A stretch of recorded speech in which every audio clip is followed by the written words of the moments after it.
Welcome back, everyone. Today I have an update on an experiment that I talked about a few weeks ago. If you remember this from my previous video, this is part of a project that I'm doing together with my colleagues Jerry Zhu in computer science, Rob Novak in engineering, their students Ayan and Blake, and also my student Jay Patel has joined us since then. So, if you remember from the previous video, in this project we're using machine learning to find out which sequence we should present visuals to students in intuition trainings that expose students to many visuals in very simple tasks like, do these two visuals show the same molecule? The question is, how should we sequence these visuals? So in my earlier video I talked about how if we have 50 visuals we could present them in factorial of 50 sequences, and that's very many sequences that are possible. But we're really not totally ignorant about how best to sequence these visuals. If it was up to me, I would sequence them so that they vary visual features that I want students to learn to pay attention to. For example, if I want students to pay attention to the color of spheres, an important color is red because it stands for oxygen, or symbolized as O in a Lewis structure.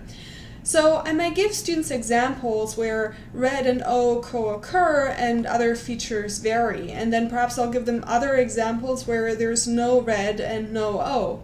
But even if I use such principles, there are still a ton of possible sequences. So, the procedure we use to have a machine learning algorithm suggest an effective sequence is what I described in detail in my earlier video.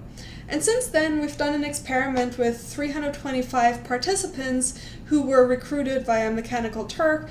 Probably not the ideal population, but I'll come back to that in a minute. So, these participants learned about chemical molecules either with the machine learning sequence or with a principle-based sequence that I designed myself so that, I can draw students' attention to the important visual features, or a randomized sequence.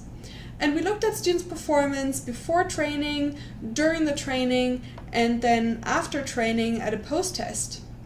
And the results showed that there were no differences before training, which we expected, obviously. During the training, the machine learning sequence participants did worse than the participants who learned with the principled or the random sequences. But then at the post-test, the machine learning sequence did significantly better than the principled and random sequences. So the machine beat me. And, that was the case even though I thought that I was building on very powerful psychological principles. And in spite of that, my sequence was no better than random. Does it puzzle you that the machine learning sequence did worse during the training but better after training? To explain that effect, we draw on research on a phenomenon known as desirable difficulties. What that means is that you need a level of difficulty when you're learning that challenges you enough.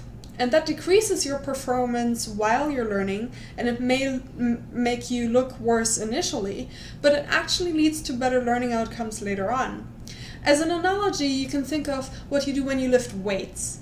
To get the most out of your weightlifting exercise, you actually want heavy weights that make you really struggle. So you may actually not look that good while you're doing the exercises at the gym, but it helps you grow your muscles more than if you lift lighter weights that make you look really good while you're at the gym, but then you don't get the gains.